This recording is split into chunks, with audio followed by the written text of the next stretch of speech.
Bueno amigos, tengamos en cuenta que el tratamiento de agua potable tiene relación entre la calidad del agua cruda y la selección del proceso de tratamiento, y es por eso que es necesario tener un conocimiento básico sobre qué es lo que pasa dentro de una PETAP. Primero, el agua cruda se recolecta de una fuente de abastecimiento mediante una captación. Es la etapa inicial, puesto que para su posterior tratamiento, mediante métodos de bombeo o gravedad, se traslada hacia una cámara de mezcla. Este video se enfoca en describir lo que ocurre en esta cámara, porque ahí se produce la mezcla rápida, la cual puede hacerse mediante dispositivos mecánicos o hidráulicos. Luego de la coagulación, el agua mezclada con el reactivo se dirige a los floculadores, donde existe un movimiento de agua más lento para que los coágulos se junten para generar los flocs. En los sedimentadores, los flocs se depositan por acción de la gravedad. El agua por rebose sigue su curso para pasar por los filtros, para luego almacenarse en los depósitos de agua filtrada y ser trasladada por bombeo a los tanques de reserva para finalmente distribuirse.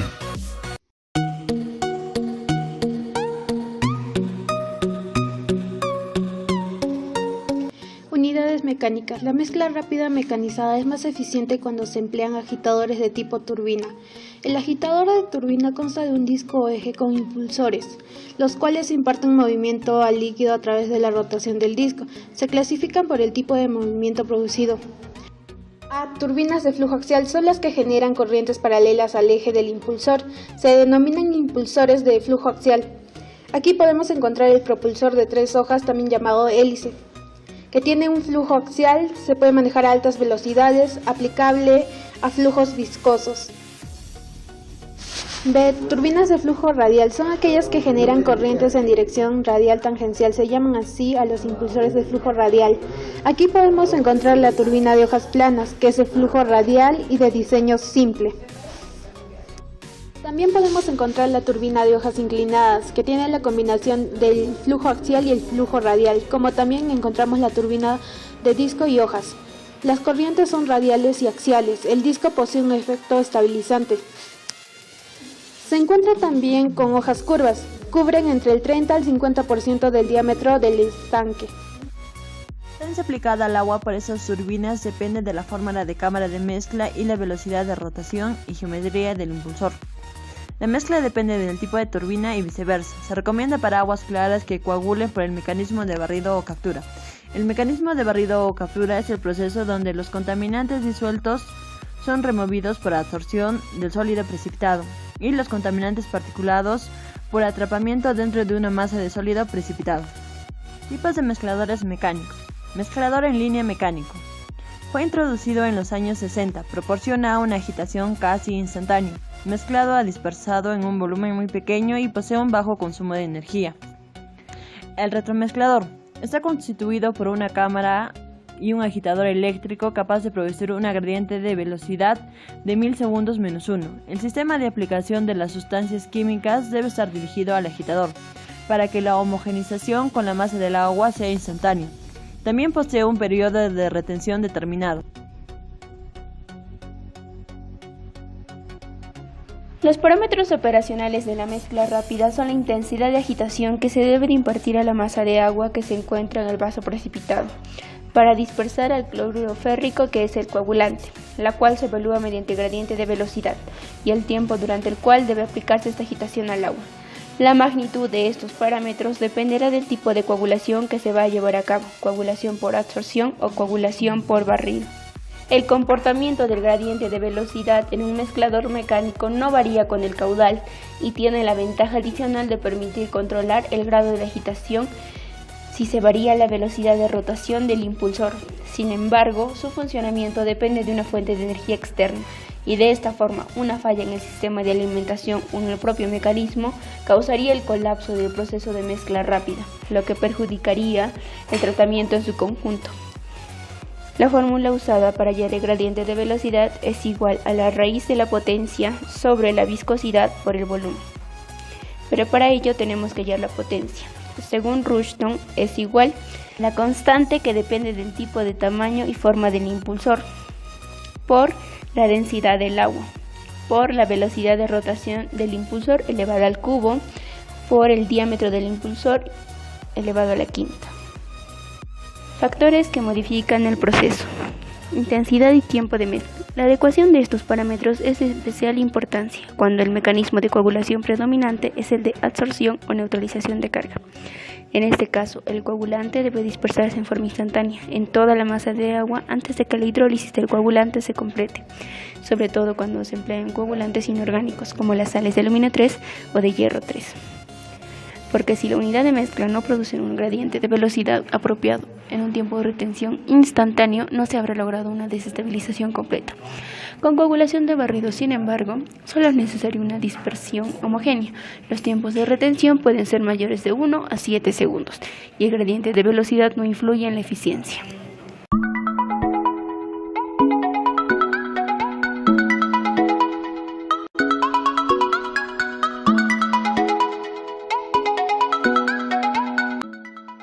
A continuación realizaremos el pesado del cloruro férrico introduciéndolo en la balanza, con sumo cuidado evitando desperdiciar reactivo.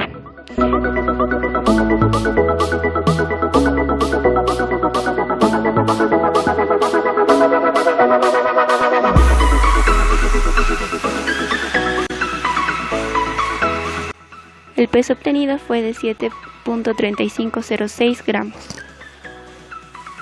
A continuación realizaremos la preparación de la solución. Para ello usaremos el reactivo que es cloruro férrico en una fiela de 250 mililitros. Vaciamos todo el contenido evitando desperdiciar reactivo.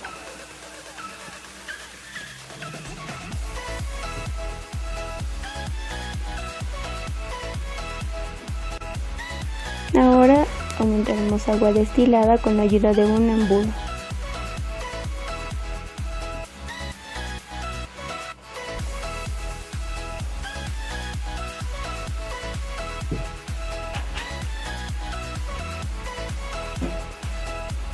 Homogeneizamos la solución.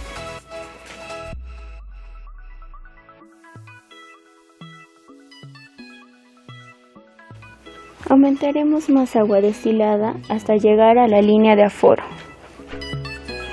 Con sumo cuidado aumentaremos un poco más de agua destilada. La solución obtenida es de 29.400 miligramos por litro de solución.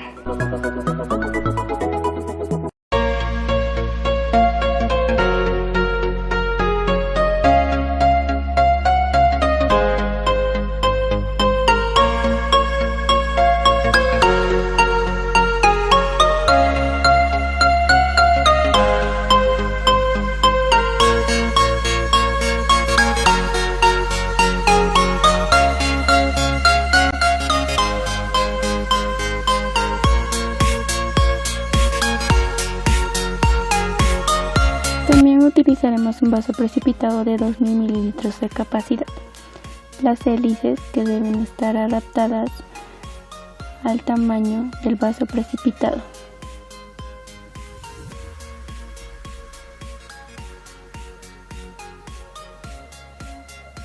Todos son de un tamaño adecuado. El motor adaptado de una capacidad de 12 voltios. Que es regulable de acuerdo a la necesidad de la práctica. Como podemos observar, dependemos de una fuente de energía externa que es regulable.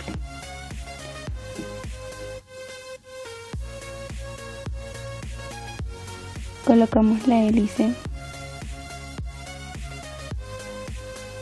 lista para funcionar. El agua cruda, que posteriormente será clarificada con el coagulante, solo hasta la capacidad máxima, 2000 mililitros.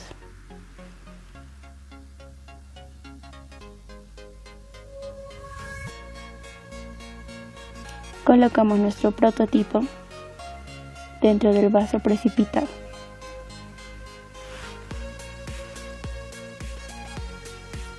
Con la ayuda de una propipeta,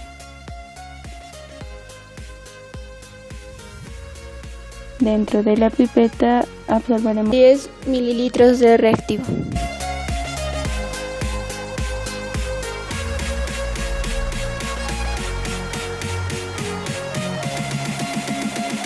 Y dosificamos el coagulante.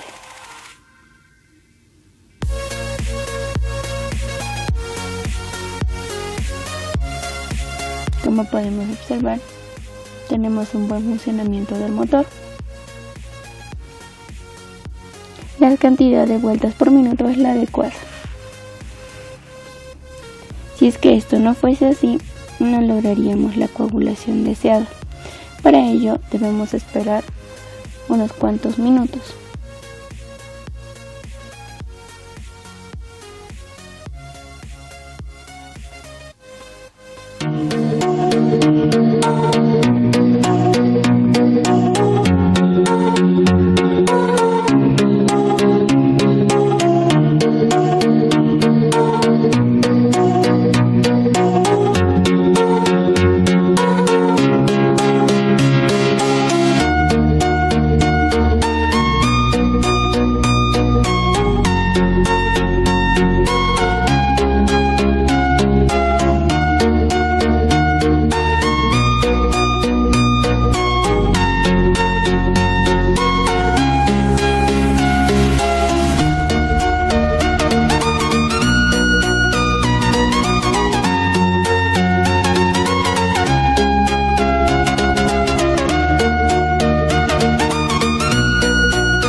Como podemos observar, los flocks ya han sedimentado y el agua está clarificada. Podríamos decir que en un 99% de totalidad el objetivo está logrado. A continuación realizaremos el mismo proceso, pero esta vez con el coagulante sulfato ferroso más caro, para obtener sulfato férrico. De la misma forma, tendremos cuidado con la cantidad y repetimos el proceso. Con la ayuda de una pipeta y para la absorción una propipeta,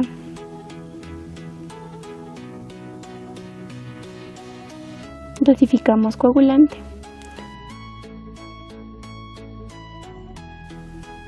Utilizaremos la misma cantidad de voltios.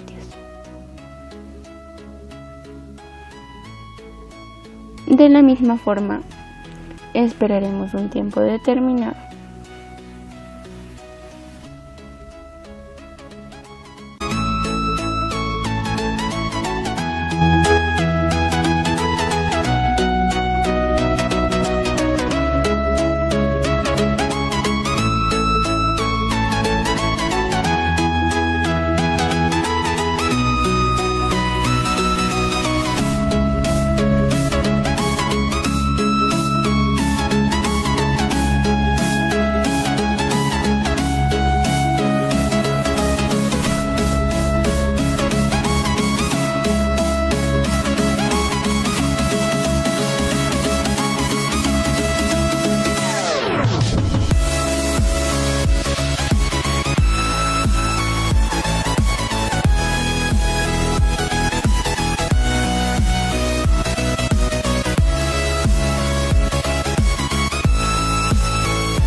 como podemos observar, el resultado no es el mismo. A pesar de que esperamos bastante tiempo, no logramos obtener un buen resultado, a diferencia del cloruro férrico.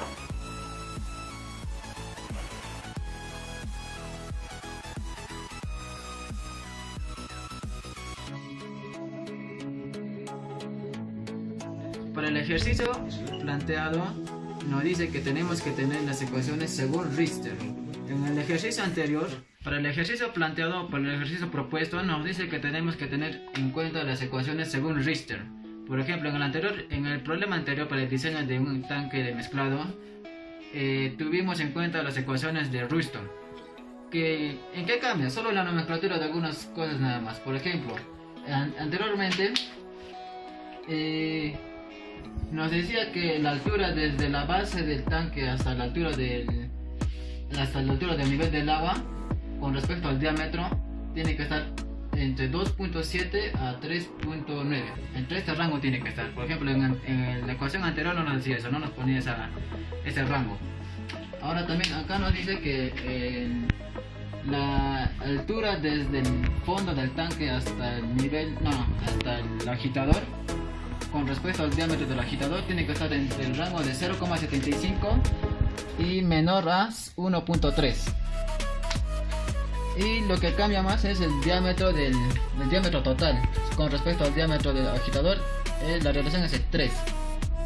Y acá nos dice que la longitud del ancho de las paletas, dice que la relación entre la longitud del agitador con respecto a su diámetro es de 1/4. Por ejemplo, tendría que ser así.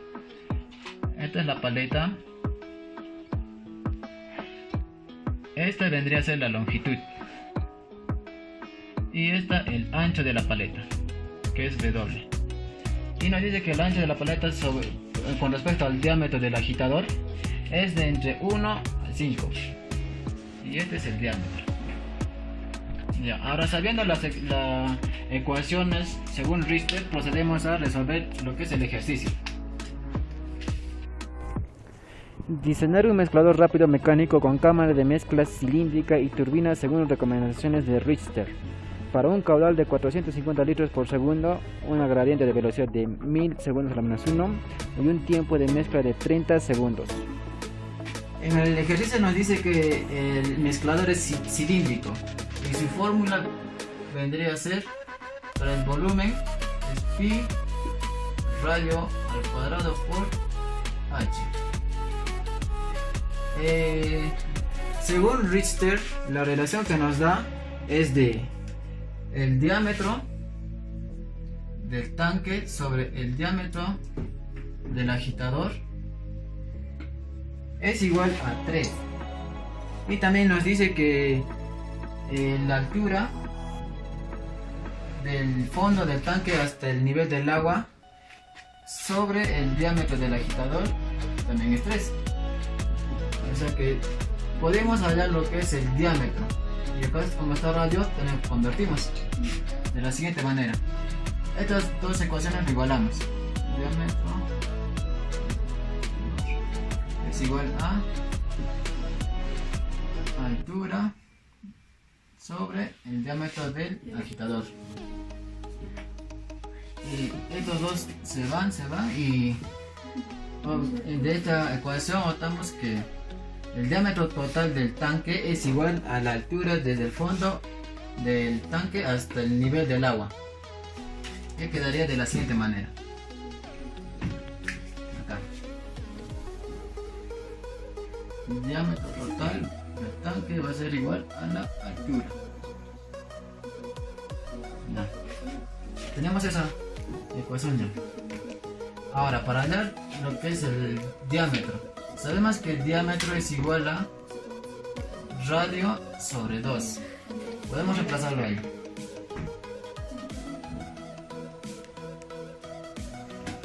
¿Qué vendría a ser? Radio sobre el diámetro sobre 2. Con esto al cuadrado por la altura. Y como acá tenemos que el diámetro del tanque es igual a la altura, podemos reemplazar h. que nos quedaría diámetro, este es igual a diámetro, entonces multiplicando quedaría diámetro al cubo sobre 2. Trabajaremos con otra fórmula. El volumen del tanque es 13.5 metros cúbicos por pi diámetro al cubo sobre 2. Y despejamos diámetro, que vendría a ser raíz cúbica de la fórmula nos quedaría de la siguiente manera: el volumen es igual al pi por diámetro al cubo sobre 4, porque el exponente pasa a multiplicar.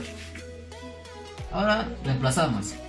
Volumen es 13.5 por pi diámetro sobre 4. Despejamos diámetro, que vendría a ser raíz cúbica de 13.5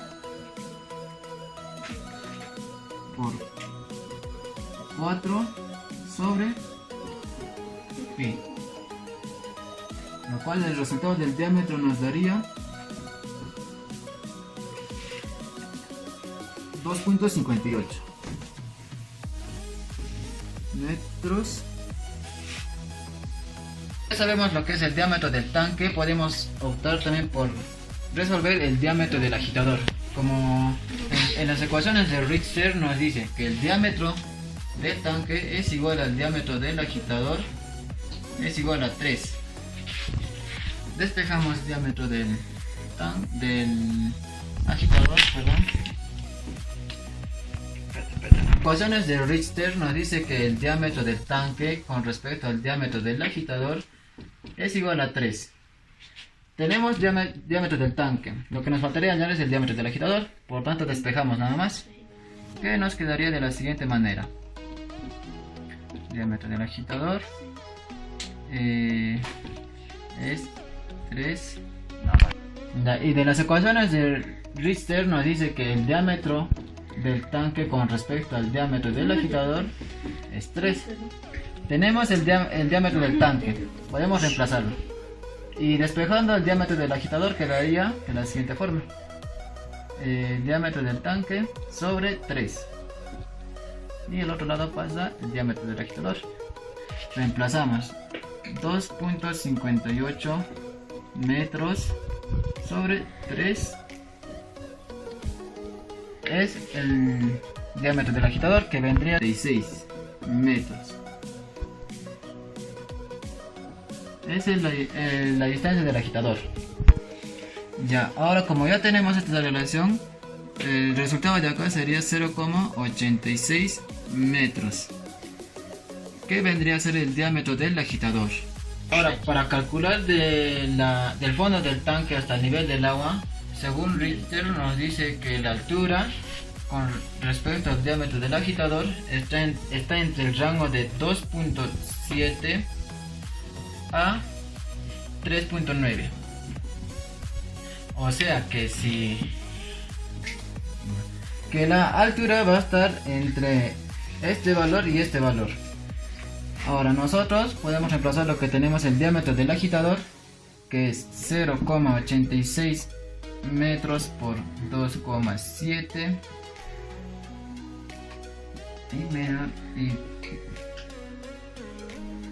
0,86 metros, lo cual nos daría de la altura desde el tanque hasta el nivel del agua tiene que ser mayor a 2.32 metros y menor a 3.35 metros. Nosotros podemos optar en tomar cualquier valor, va a ser igual. Optaremos por el mayor, que es 3.35 metros.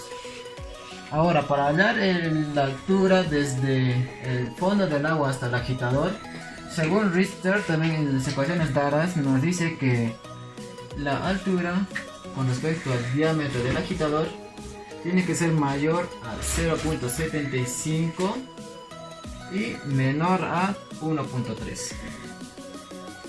Que de la misma forma de la ecuación anterior, despejamos h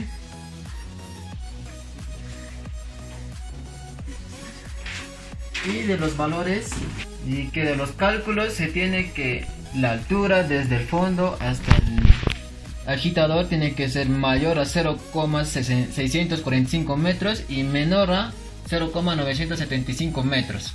Y también optaremos por tomar el mayor, que vendría a ser 0,975 metros. Ya de las ecuaciones dadas de Richter también tenemos las siguientes relaciones.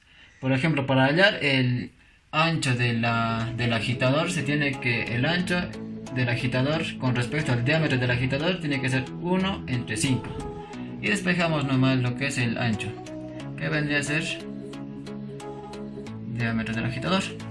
De la misma forma ocurre con lo que es el ancho del... Despejamos 1 entre 10 por el diámetro total. De acá en la misma forma, lo que es el largo de los agitadores, que vendría a ser igual a un cuarto, no es 14 por el diámetro del agitador. Y que de los resultados o de los cálculos se tendría que el ancho del agitador vendría a ser 0,172 metros, el ancho de los deflectores vendría a ser 0,258 metros y la longitud de los agitadores vendría a ser 0,0661 metros. Ahora, para hallar la potencia, por fórmula se sabe que la gradiente es igual a la raíz cuadrada de la potencia sobre la viscosidad del agua por el volumen del tanque. Ahora, tenemos la gradiente de velocidad, queremos hallar la potencia, entonces despejamos lo que es la potencia. La potencia del motor, la potencia requerida del motor vendría a ser igual a la gradiente al cuadrado por viscosidad del agua por el volumen. Tenemos gradiente, tenemos la viscosidad y tenemos el volumen. Solamente reemplazamos. Nos quedaría que la gradiente es 1000 segundos a la menos 1 por la viscosidad a una temperatura de 15 grados es de 1.139 por 10 a la menos 3. Y por el volumen, que el volumen nos dio de 13.5 metros cúbicos. 3. Es igual a la potencia. Y ahora no se olviden que la gradiente es al cuadrado. Y calculando se obtendría que la potencia es igual a 15.376.3 watts. Si convertimos esto nos quedaría como 15.4 kilowatts de potencia disipada en el agua o potencia requerida por el motor. Ya, ahora como tenemos la potencia disipada en el agua y también tenemos esta fórmula que la potencia indica que es igual al K, que significa el coeficiente de tipo y tamaño de turbina por la densidad del agua. N se refiere al número de rotaciones y D al diámetro, a la quinta. Ahorita queremos hallar lo que es el número de rotaciones en el agua. Entonces despejamos lo que es N. N nos resulta que es igual a la raíz cúbica de la potencia sobre el coeficiente K por de la densidad y por el diámetro a la quinta. Ya. Ahora, despejando N nos quedaría de la siguiente manera. Y ahora solo nos quedaría reemplazar nada más. Ahora, reemplazando los datos que teníamos antes, nos da que la velocidad de rotación de la turbina será de 1.73 revoluciones por segundo. Es decir, que la velocidad de la turbina dará por más o menos 2 vueltas por segundo. Ahora hallaremos lo que es el número de Reynolds. ¿Por qué? Para saber cómo se comporta el flujo dentro del recipiente. Nos dice que Reynolds es igual al número de rotaciones por la densidad del agua por el diámetro a la quinta sobre la viscosidad del agua.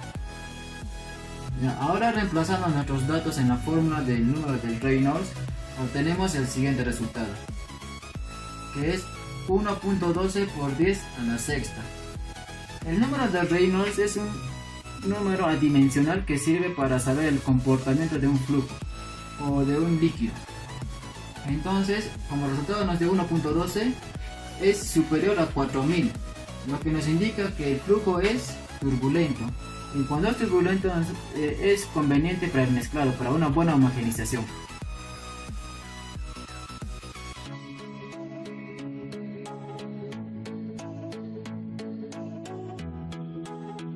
El gradiente de velocidad de un mezclador mecánico no varía con el caudal y tiene la ventaja adicional de que se puede controlar el grado de agitación si se varía la velocidad de rotación del impulsor. Sin embargo, el funcionamiento de un mezclador mecánico depende de una fuente de energía externa. Si es que la fuente de alimentación fallase, o en todo caso el propio sistema, perjudicaría todo el sistema de coagulación en conjunto. La ventaja del mezclador mecánico sería que representa un bajo costo debido a los materiales que se usan, y la desventaja sería que no es muy recomendable para plantas de tratamiento que tratan un volumen muy alto.